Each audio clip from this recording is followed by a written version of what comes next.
Desa Pemuja Setan. Malam itu, angin bertiup pelan, membawa aroma tanah basah dan dedaunan busuk. Di sebuah wilayah terpencil, yang bahkan tidak tercatat di peta resmi, terdapat sebuah desa, yang oleh warga sekitar hanya disebut dengan satu nama. Desa Pemuja Setan. Tak ada yang tahu pasti sejak kapan desa itu berdiri. Tak ada yang berani memastikan berapa banyak jiwa yang masih hidup di sana. Karena siapapun yang mencoba mendekat, jarang sekali kembali dengan utuh. Cerita ini bermula dari seorang pria bernama Arga, seorang jurnalis independen yang tertarik pada kisah-kisah gelap yang sengaja disembunyikan. Arga mendengar rumor tentang sebuah desa yang setiap malam Jumat Kliwon selalu dipenuhi cahaya api dan suara nyanyian asing dari tengah hutan. Nyanyian yang bukan doa, bukan pula ratapan, melainkan pujian kepada sesuatu yang tidak seharusnya dipuja. Perjalanan menuju desa itu membutuhkan waktu berjam-jam. Jalan tanah berubah menjadi lumpur, lumpur berubah menjadi semak belukar, dan akhirnya hanya ada jalan setapak yang nyaris menghilang. Saat matahari mulai tenggelam, Arga melihat papan kayu tua dengan tulisan hampir pudar, "Dilarang masuk, bukan untuk orang hidup." Jantungnya berdegup lebih kencang, namun rasa ingin tahunya lebih besar daripada rasa takut. Ia melangkah masuk. Desa itu sunyi, tidak ada suara anak-anak, tidak ada suara ayam, tidak ada anjing menggonggong, hanya rumah-rumah kayu tua dengan pintu tertutup rapat dan jendela yang ditutup kain hitam. Penduduk desa berdiri di depan rumah mereka, menatap Arga tanpa ekspresi. Mata mereka kosong, wajah mereka pucat, dan anehnya, tak satu pun yang menyapa. Seorang kakek tua akhirnya mendekat dengan suara serak. Ia hanya berkata pelan, "Kalau kamu masih sayang nyawamu, pergi sebelum malam tiba." Arga bertanya, "Kenapa desa ini disebut Desa Pemuja Setan?" Kakek itu terdiam lama, lalu matanya melirik ke hutan di belakang desa. "Karena kami sudah terlanjur berjanji," ucapnya lirih, "dan janji itu dibayar dengan darah." Malam turun cepat di desa itu. Tanpa disadari, penduduk mulai berkumpul di tengah lapangan desa.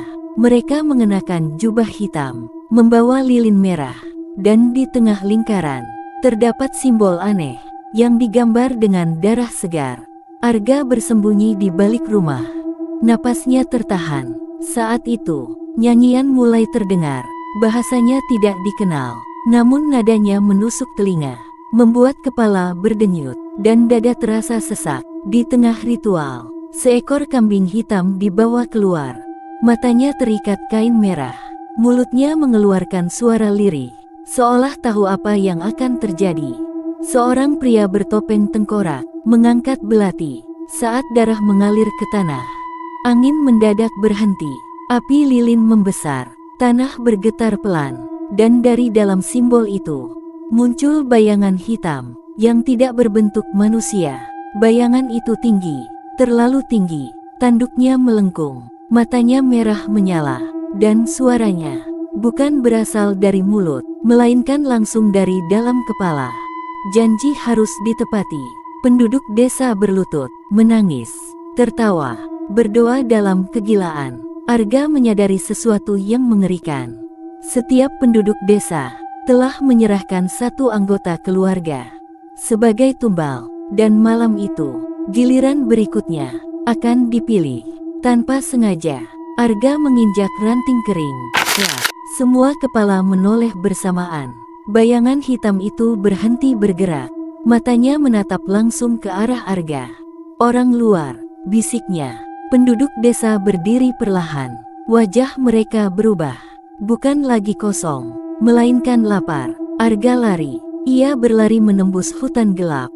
Namun jalan terasa berputar-putar. Suara langkah mengejarnya. Nyanyian kembali terdengar. Kali ini tepat di belakang telinganya. Saat ia terjatuh, tanah di depannya terbuka. Lubang besar, dipenuhi tulang manusia. Di antara tengkorak itu, ia melihat kamera, tas, dan barang-barang milik orang luar lain. Mereka tidak pernah pulang. Saat Arga bangun keesokan paginya, ia sudah berada di luar hutan. Desa itu menghilang. Tidak ada jalan, tidak ada papan, tidak ada jejak. Namun di tangannya terdapat bekas simbol merah yang tidak bisa dihapus. Dan sejak hari itu, setiap malam Jumat Kliwon, Arga selalu mendengar nyanyian pelan di dalam kepalanya, seolah ada sesuatu yang menagih janji. Karena sekali melihat desa pemuja setan, jiwamu tidak pernah benar-benar pergi.